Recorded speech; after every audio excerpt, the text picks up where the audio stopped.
What's going on, everybody? Welcome back to another episode of the Top Dogs Podcast here on the Field of 68 Media Network. My name is Rob Doster, and I just said this. We just finished recording an episode of the DTF podcast, me, T.O., and Fanta. And I think I can comfortably say this. This is as excited as I have been for a non tournament UConn game in a long time. Friday night, UConn, St. John's, Gamble Pavilion. $2 beers. I think that this is going to be something special, something unbelievably entertaining, something where the atmosphere is going to be out of this world. I think it's going to be maybe the two best teams in the Big East with Liam McNeely back going head to head on UConn's home court with a chance to be able to cut the St. John's lead in the Big East to just a single game. Huge game in UConn season, even bigger game in St. John's season. Dan Hurley and Rick Pitino, the two maybe the biggest brands in the coaching industry, two of the biggest personalities in the coaching industry. Two guys that like to play nice, but probably don't really get along too well behind the scenes. Fan bases that are going to be nuts. It's everything that you want out of college basketball. It's going to be happening on a Friday night in Stores, Connecticut, between Rick Pitino and Dan Hurley. And it's just Big East basketball at its very best. I cannot wait for it. So that said, I wanted to talk a little bit about how this matchup is going to play out because I absolutely think that this deserves a conversation and a preview piece. And I absolutely think that while there are some things that St. John's does well that really line up with what UConn's weaknesses are, I actually feel cautiously optimistic about how this thing could end up playing out and how this matchup is going to end up working out. And I kind of wanted to talk through it all. So I've watched now the last 3 or 4 St. John's games pretty in depth. I went back and I watched a couple of them last night before St. John's Marquette, and then I watched every possession of that kind of pretty thoroughly. And I do think that Marquette is probably going to go down as the best wins that St. John's has had this season, right? But you got to put that into context. Before last night, St. John's best win was New Mexico in the Garden. And New Mexico is a really good team. Donovan Dent, if he was on UConn, would make them a better basketball team. He is that good.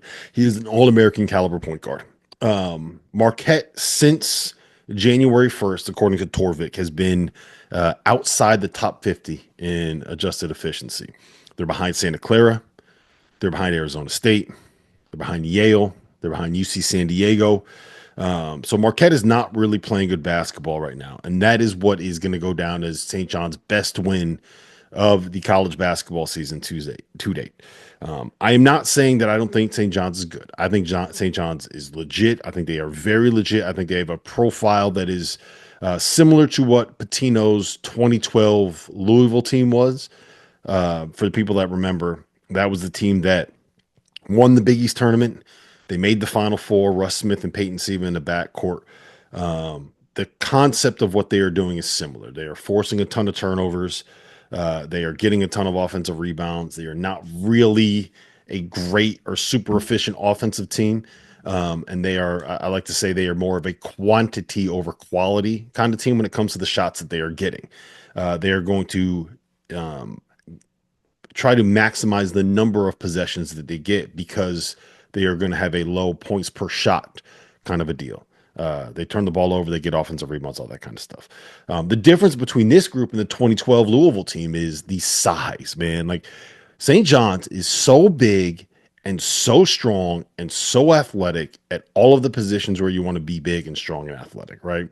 They have a lineup where they can run out RJ Lewis, Kadari Richmond, Aaron Scott, Simeon Wilcher, and Zuby Ejiofor. And all of a sudden you have 5 guys that are between 6'5" and 6'8" with long wingspans that are all strong enough to switch up or switch down, that are all quick enough to be able to guard on the perimeter. It's just, they end up being a really, really difficult team to go against. And there's a reason why they have the best defense in the Big East by a mile, maybe the best defense we've seen in the Big East in the Ken Pom era by a good distance, and some of the best individual defenders that you're going to find, man. They are they can shut off your water, and I think Fantasy says it best. They can take your manhood away with the way that they play defense when they decide to turn it up with that press that Patino runs, generally speaking, in the second half. And those are things that this season seen UConn kind of struggle with to a point, right?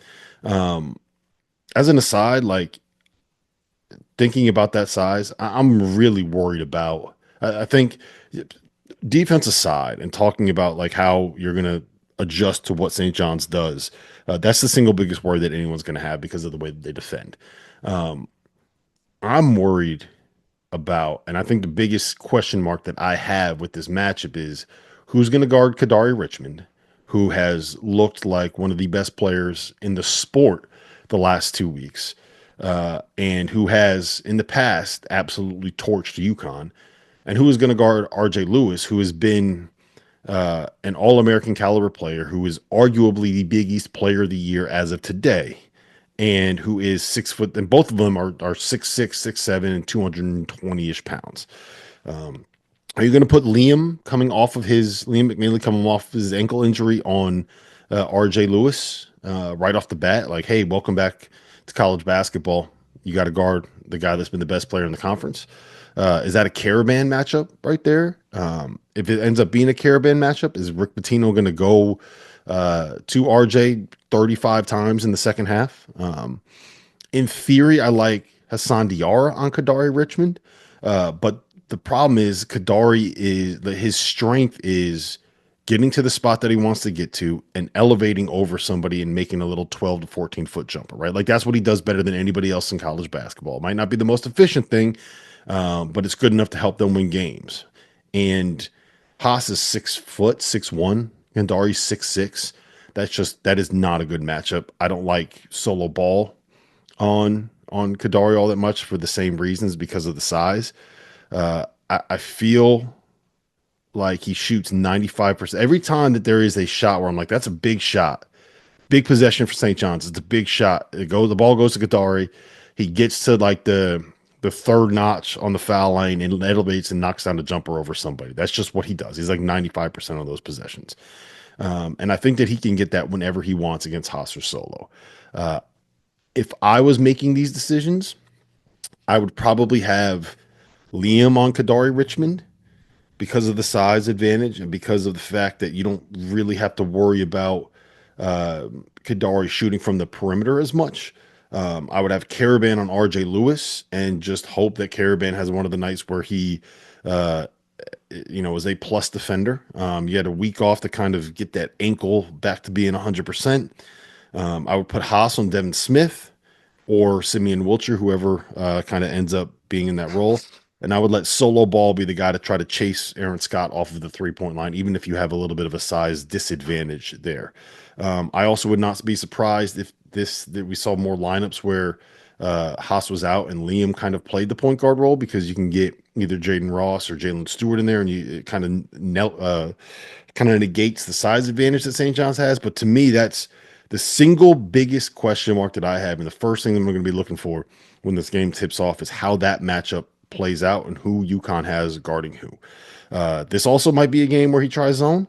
That is a massive risk because of what St. John's can do on the offensive glass, and the issues that teams that play zone have trouble rebounding out of the zone. It's also completely antithetical to who Dan Hurley views himself as a coach and what he wants his program to be. But I think it might be a night to use that curveball on. I'm not saying play 75 possessions of zone. I'm saying play 3 possessions here, 4 possessions there. If they go on a little bit of a run, throw them that curveball and see what happens. Because at the end of the day, St. John's is a horrible, horrible, horrible 3-point shooting team. They shoot 20% from beyond the arc, 23% from beyond the arc in Big East games. That's horrid. They are 8th in 2-point field goal percentage in Big East games. They are 10th in the Big East in free throw shooting percentage, right? Like they don't make shots, but they net out as a functional team offensively because they create more possessions and they create more opportunities for themselves. They are elite rebounding on both ends of the floor, right? They're going to pound the offensive glass and get second chance opportunities. They are going to uh, end possessions on the defensive end of the floor because of what they can do defensively. They force turnovers at an extremely high clip, second only to Marquette in the Big East, and we saw what happened when UConn played at Marquette on Saturday evening, 25 turnovers. And they're also above average at avoiding turning the ball over. So the idea that they have is basically we don't have to be as efficient as you offensively because we are going to get more opportunities than you are going to get. You can shoot a little bit of a higher percentage, but we're going to get 15 more shots at the basket than you are because we're going to turn you over. You're not going to turn us over. We're going to get offensive rebounds, and you're not going to get offensive rebounds. So, like I said, it's quantity over quality when it comes to the shots that this Rick Pitino team is getting. And it works for him. It works because he has the pieces to be able to do it. And it's because he has older, stronger, more physical, bigger, and more athletic guys.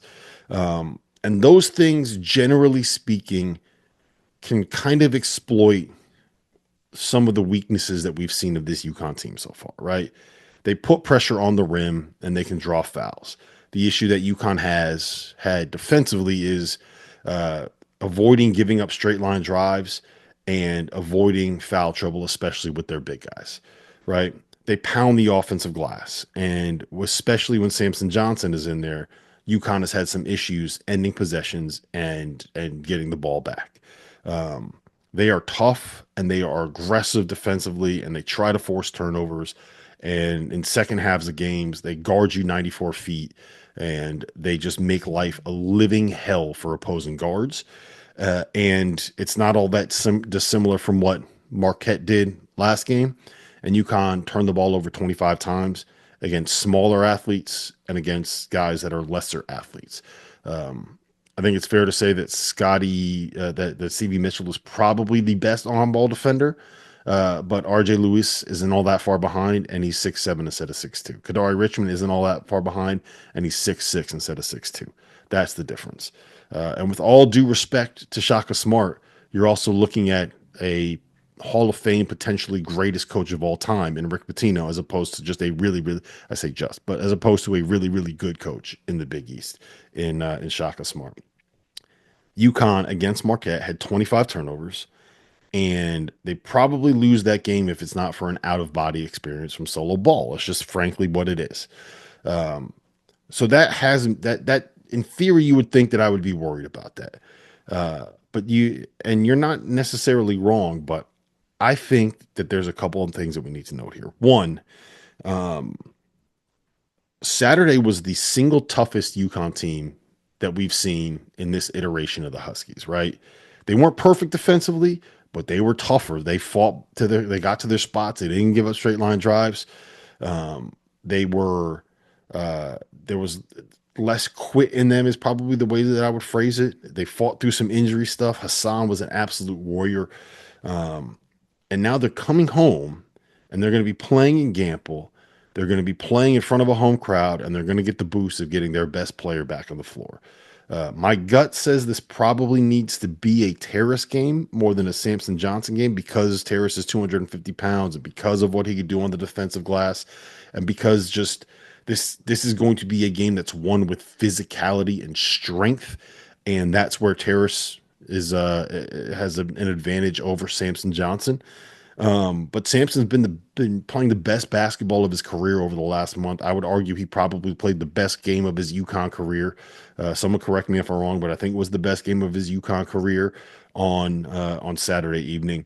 And that is a good situation to be in, where the guy behind him is the best matchup for it, and the guy in front of him has been playing the best basketball of his life. You're going to need probably 10 fouls to use all of them. You're going to need 40 minutes combined. You're going to need 20 minutes from each of them. But I think Terrace needs to show up in a big way on Saturday night. And he has in moments similar to this before. But there's no ifs, no ands, no buts about it. UConn has to be as tough as they were on Saturday and probably tougher. UConn has to be as strong with the ball in offensive, in half court settings as they were earlier on this season. They cannot let turnovers be an issue. They cannot let live turnovers be an issue. They cannot let St. John's knock them off their spots. They have to be able to run their offense, and they have to be able to protect the ball. If they do not, they get beat. If they do not fight on the glass, they get beat. It really is just that simple. UConn has to match the toughness level of St. John's, or they get beat. It is what it is. Um, McNeely being back, I think, is so incredibly important for this specific matchup for a couple of reasons. He is a massive, massive, massive difference maker against a team like St. John's. For first and foremost, it's because of his size.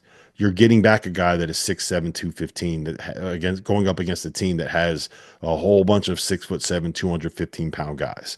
Um, his calmness on the ball, his ability to be a playmaker, the fact that he doesn't get flustered, that he's not as turnover prone as someone like a Jalen Stewart or a Jaden Ross is massive. The fact that he can handle that pressure and create looks for teammates is massive.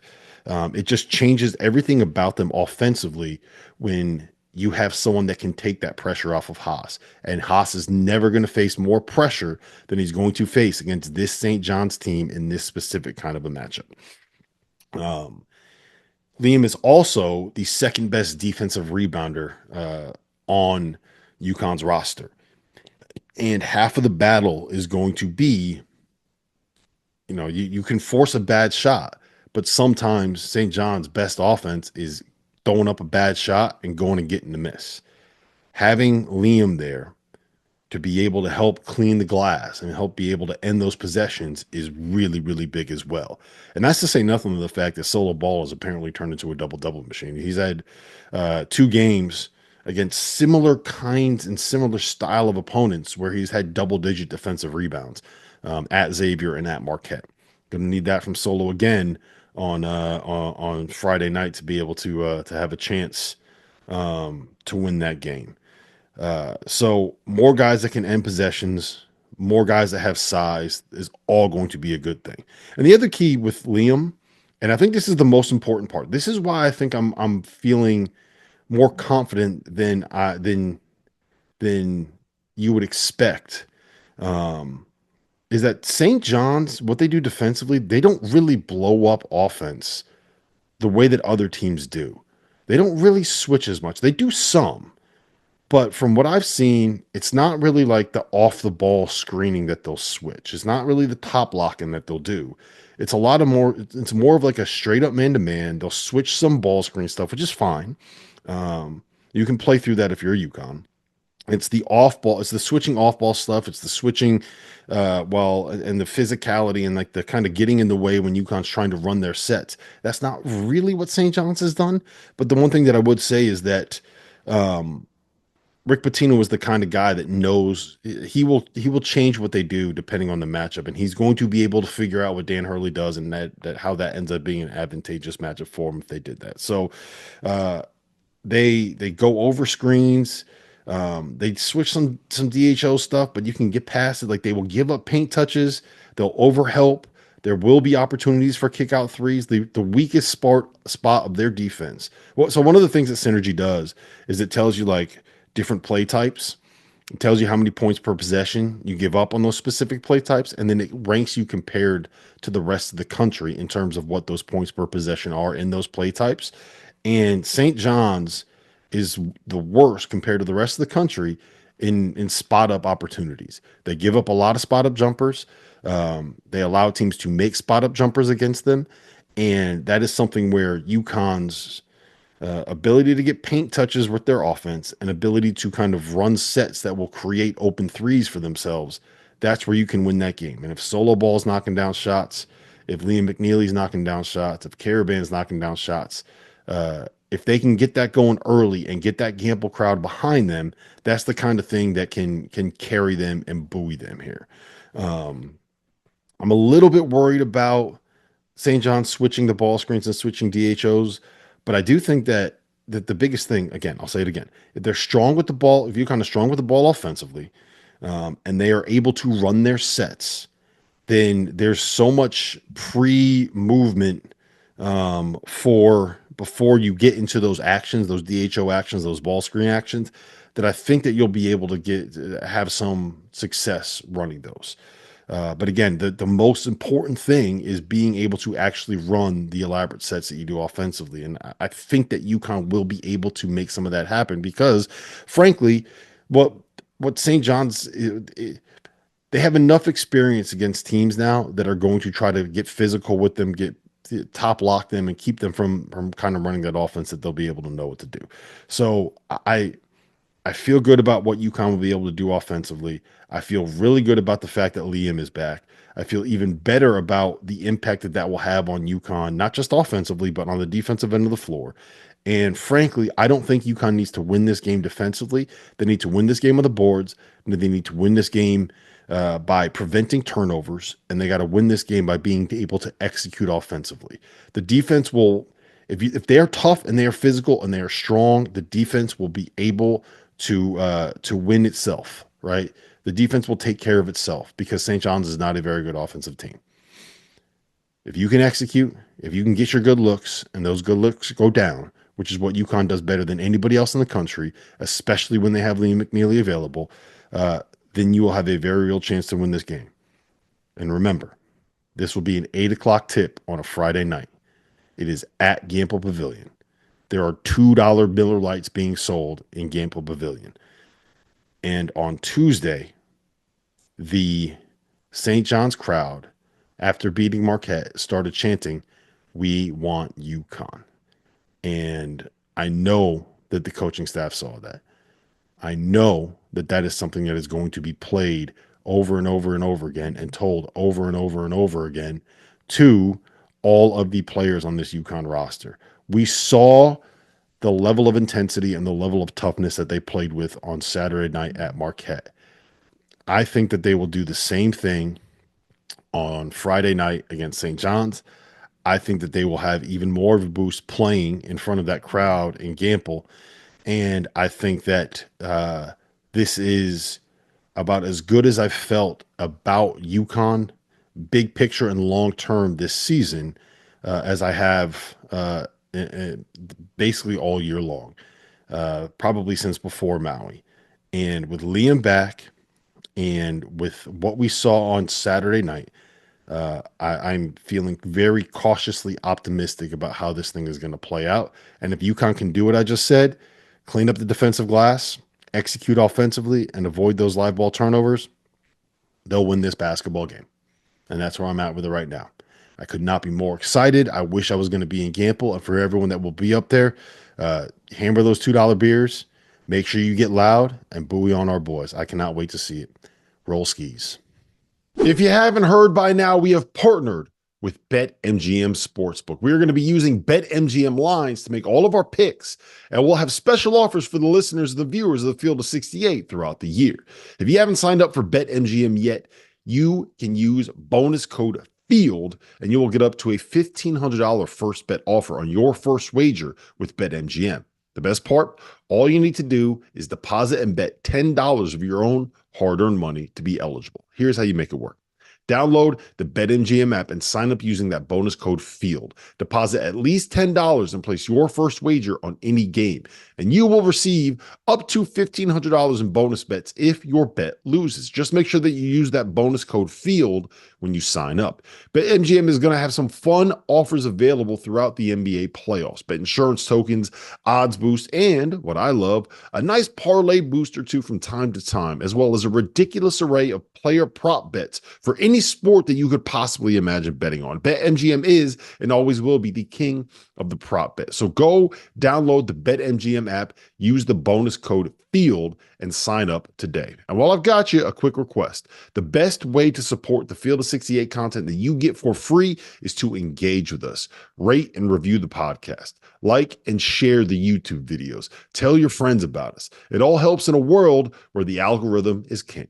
And now, back to the show. Now that the college basketball season is in full swing, you need to make sure that you have access to the best betting tool on the market, the Rithmm app. Spelled RITHMM, is a data-backed app that uses AI and analytics to identify inefficiencies in betting lines and the player prop market that will allow you, the user, to profit. You can create customized, analytics-driven betting models tailored to your personal preferences as a bettor. Users have access to up-to-the-second against-the-spread data. And if you're like me and you understand pictures better than numbers on a screen, Rithmm's internal trend analysis provides you with the kind of graphs that will allow you to evaluate past results and project future performance in a visual way. Every Division I college basketball team is included in Rithmm's metrics. Free subscribers to the Field of 68 Daily will get 25% off for a Rithmm subscription. Use the QR code on the screen to sign up or download at the link in the description.